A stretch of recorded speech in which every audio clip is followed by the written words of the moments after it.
여러분 안녕하세요. 동글동글 동화나라입니다. 오늘도 동화 들으시면서 편안한 시간 되시기 바랍니다. 나무 그늘을 산 총각. 옛날 어느 마을에 한 부자 영감님이 살았습니다. 영감님은 너무나 욕심이 많았어요. 내가 왜 남을 도와줘야 해? 나만 잘 살면 되지. 마을 사람들은 영감님을 욕심쟁이 영감이라고 불렀어요. 욕심쟁이 영감님의 집은 마을 한가운데에 있었습니다. 대궐처럼 크고 으리으리한 기와집이었어요. 영감님의 집 앞에는 500년 된 아름드리 느티나무가 우뚝 서 있었어요. 찌는 듯이 무더운 여름날이었습니다. 아이고 더워. 아이고 더워라. 욕심쟁이 영감님은 땀을 줄줄 흘렸어요. 아무리 부채질을 해도 시원하지 않았죠. 영감님은 집 앞 나무 아래에 돗자리를 깔고 누웠습니다. 나무 그늘에는 넓은 그늘이 생겨 시원했어요. 아이 시원하다. 이제야 살 것 같네. 나뭇잎들은 팔랑팔랑 바람에 흔들리고 매미들은 맴맴 신나게 노래했어요. 영감님은 어느새 스르르 잠이 들었습니다. 잠시 뒤 한 총각이 나무 그늘로 다가왔어요. 인기척이 나자 욕심쟁이 영감님은 잠에서 깨어났어요. 아니네 이놈, 내 그늘에서 썩 나가지 못해? 잠에서 깬 영감님은 다짜고짜 소리를 버럭 질렀어요. 밭일을 하다가 더워서 잠시 땀을 식히려고 왔습니다. 영감님, 이 나무는 마을 사람 모두의 것이니 누구든지 이곳에서 쉴 수가 있지요. 뭐라고? 이 나무는 우리 증조 할아버지께서 심으신 게야. 그러니 이 나무도 이 그늘도 내 것이란 말이다. 알겠느냐? 영감님은 펄펄 뛰며 부채를 휘둘렀어요. 총각은 욕심을 부리는 영감님을 보자 기가 탁 막혔어요. 좋아. 그렇다면 나도 한번 골려주자. 총각은 조용히 영감님 앞으로 다가갔어요. 영감님, 이 나무 그늘을 저에게 파세요. 영감님은 그 말에 귀가 번쩍 뜨였죠. 뭐? 나무 그늘을 사겠다고? 예, 열량이면 어떻습니까? 영감님은 터져나오는 웃음을 참느라 입이 실룩실룩 거렸어요. 그늘을 사다니. 저런 멍청한 녀석 같으니라고. 영감님은 총각에게 열량을 받고 나무 그늘을 팔았어요. 욕심쟁이 영감님은 돈 열량을 가지고 얼른 집으로 달려갔습니다. 부인, 이 돈 좀 보시오. 내가 공짜로 돈을 벌어왔어. 어디에서 난 돈이에요? 영감님은 느티나무 아래에서 있었던 일을 부인에게 모두 이야기해 주었어요. 어머나, 돈을 주고 그네를 사다니 그런 바보가 어디 있어요. 돈만 아는 욕심쟁이 부부는 기분이 아주 좋아졌어요. 이튿날 한낮이 되자 마을 사람들은 나무 그늘에 모여 앉았습니다. 여보게, 이리 와서 좀 쉬게나. 아유, 시원해서 좋구나. 사람들은 나무 그늘 아래에서 낮잠을 자기도 하고 도란도란 즐겁게 이야기를 나누기도 했어요. 총각도 나무 그늘 아래에서 더위를 식혔습니다. 이게 다 총각 덕분일세. 고맙네, 고마워. 마을 사람들은 총각에게 고맙다는 인사를 했지요. 어느덧 해가 뉘엿뉘엿 기울기 시작했습니다. 나무 그늘에서 쉬던 농부들은 다시 논밭으로 나가 열심히 일했어요. 나무 그림자는 욕심쟁이 영감님의 집 쪽으로 점점 길게 드리워졌어요. 총각은 나무 그늘 아래에서 그림자가 더 길어지기를 기다렸지요. 이윽고 나무 그림자가 욕심쟁이 영감님 집에 담을 넘어 마당을 덮었습니다. 나무 그림자는 곧 안방의 지붕까지 덮어버렸어요. 옳지, 이제 됐다. 총각은 빠른 걸음으로 영감님의 집으로 들어갔습니다. 아니, 자네가 우리 집에 웬일인가?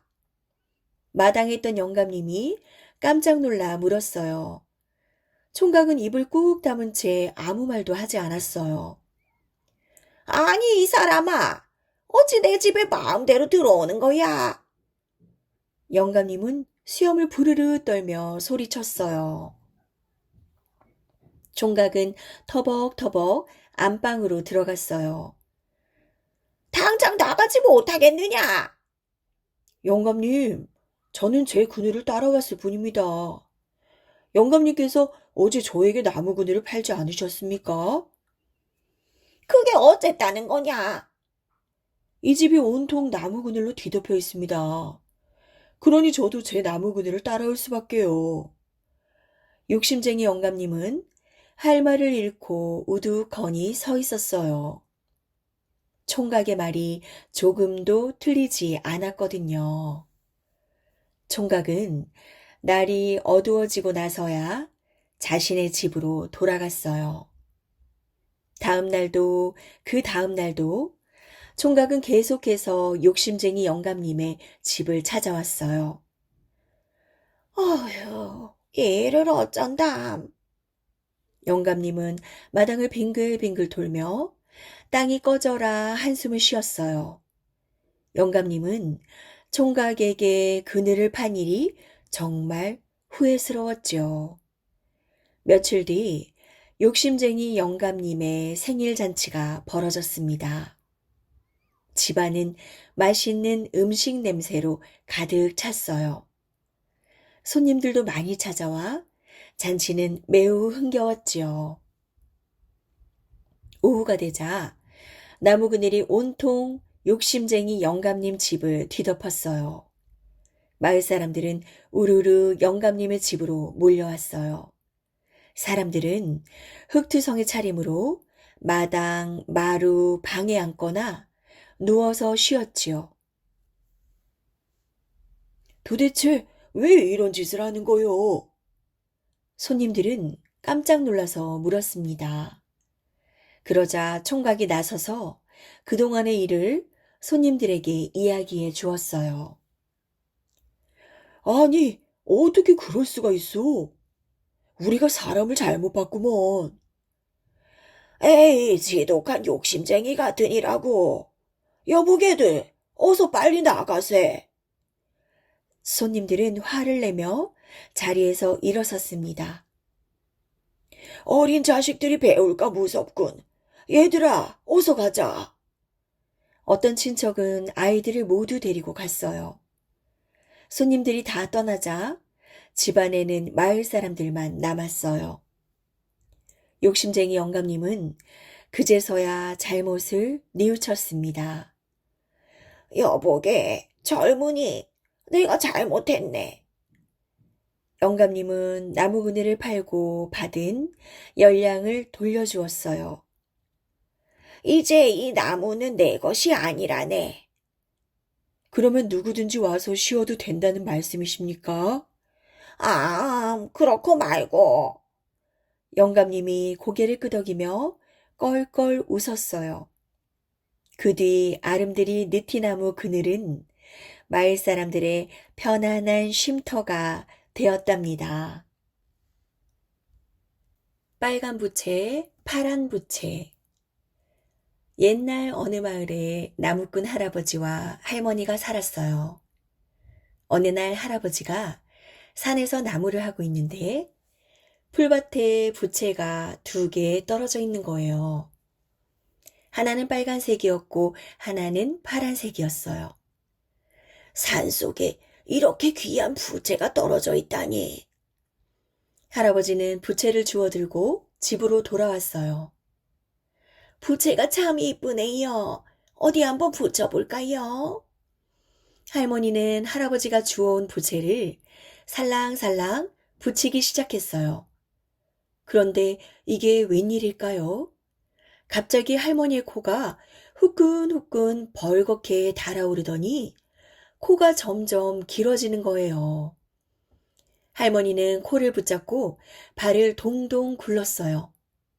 아이고, 내 코가 왜 이러지? 오이처럼 긴 할머니의 코가 점점 뜨거워졌어요. 아이고, 뜨거워라. 할아버지는 깜짝 놀라 손에 들고 있던 파란 부채를 붙였어요. 그런데 정말 신기하죠? 늘어났던 코가 점점 짧아지는 거예요. 허허, 그거 참 이상하네. 이 부채는 요술 부채가 틀림없어. 할아버지와 할머니는 부채를 장롱 깊숙이 넣어두었답니다. 며칠이 지나자 할아버지와 할머니의 마음속에는 나쁜 생각이 들기 시작했어요. 그렇게 하면 우리는 곧 부자가 될 거요. 그래요. 정말 부자가 될 수 있겠어요. 그날부터 할아버지와 할머니는 놀기만 했어요. 날마다 빈둥거리며 아무 일도 하지 않았죠. 어느 날 마을의 부잣집에서 잔치가 열린다는 소문이 들렸어요. 할멈, 드디어 기회가 왔소. 내 곧 다녀오리다. 할아버지는 빨간 부채를 옷 속에 감추고 잔치가 열리는 부잣집으로 달려갔지요. 안녕하시오, 주인 영감. 오늘은 날씨가 정말 덥지요. 할아버지는 옷 속에서 빨간 부채를 꺼내고는 부자 영감 앞에서 부채질을 하기 시작했어요. 살랑살랑 살랑살랑. 아무것도 모르는 부자 영감은 고맙다며 인사까지 했죠. 그런데 어떤 일이 일어났겠나요? 곧 부자 영감의 코가 벌겋게 달아오르기 시작했지요. 그러더니 코가 점점 길어지는 거예요. 후끈후끈, 길쭉길쭉. 부자 영감은 그 자리에 털썩 주저앉았어요. 아이고, 내 코, 내 코. 그 사이 할아버지는 잔칫집을 몰래 빠져나왔죠. 부자 영감은 길어진 코 때문에 그만 병이 나고 말았어요. 온갖 귀하다는 약은 다 써보았어요. 하지만 길어진 코를 짧게 만들 수는 없었지요. 내 코를 고쳐준 사람에게는 재산의 반을 나눠주겠소. 이 소문은 온 동네에 퍼졌어요. 그 소문을 듣고 할아버지와 할머니는 무척 기뻐했어요. 헤헤헤, 우리 계획대로 되어가는구만. 다음 날 아침 할아버지는 파란 부채를 옷 속에 감추고 부자 영감을 찾아갔어요. 당신이 정말 내 코를 정말 고칠 수 있어. 그렇고 말고요. 그럼 어서 빨리 고쳐주시오. 그렇게 하리다. 이제 눈을 꼭 감으시오. 할아버지는 파란 부채를 꺼내 살랑살랑 부채질을 했어요. 부자 영감의 코는 이내 짧아졌지요. 부자 영감은 너무 기뻐서 덩실덩실 춤을 추었어요. 정말 고맙소. 약속한 대로 내 재산의 반을 드리겠소. 이렇게 해서 가난했던 할아버지와 할머니는 하루아침에 부자가 되었답니다. 할아버지와 할머니는 큰 기와집에서 맛있는 음식만 먹으며 빈둥빈둥 놀기만 했어요. 그러던 어느 날 할아버지는 엉뚱한 생각을 하게 되었어요. 할멈, 빨간 부채로 계속 부채질을 하면 내 코가 저 하늘까지 닿을 수 있을까? 글쎄요, 그거 재미있겠는데요? 할아버지는 빨간 부채를 붙이기 시작했어요.